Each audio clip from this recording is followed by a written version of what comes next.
Buongiorno cari amici camminatori, pellegrini e viandanti, lunedì 30 dicembre 2024 e prima della chiusura dell'anno ci siamo concessi un'altra salita in quota. Fabio, dove siamo arrivati oggi? Oggi Dario abbiamo preso la Valcauria e siamo saliti a CIMA TOGNAZZA a quota 2235 metri. Abbiamo un panorama intorno a noi che è a dir poco meraviglioso proprio. Guarda dalle Pale di San Martino dietro le nostre spalle, fantastiche. Verso Passarolle, verso la Tognola, vedete qui dietro, si vede in fondo la Marmolada, Cima Iuriburto, Cima Bocche e poi di qua abbiamo i Lagorai orientali, quindi col Bricon ovest, col Bricon piccolo e Cima Ceremana.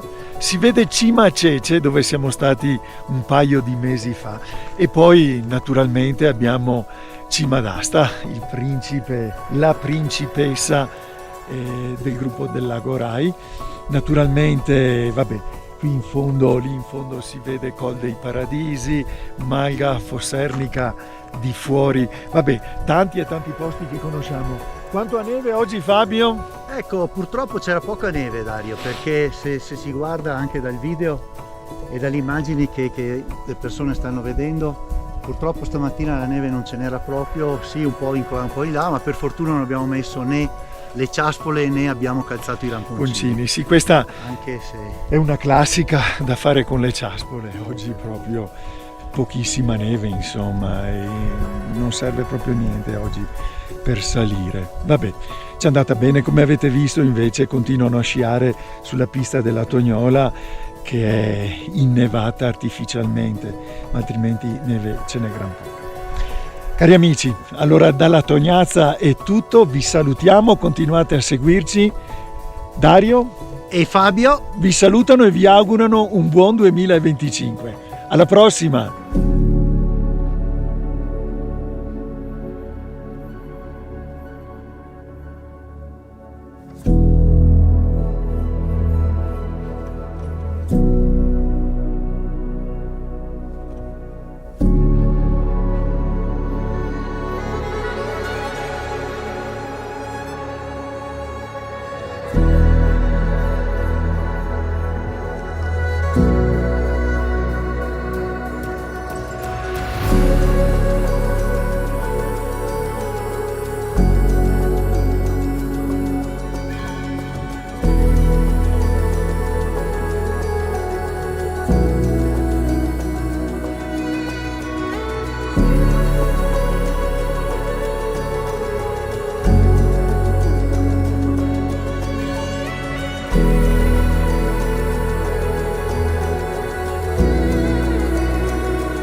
Eccoci cari amici camminatori, pellegrini e viandanti. Allora siamo al termine di questa bella escursione sulla Tognazza.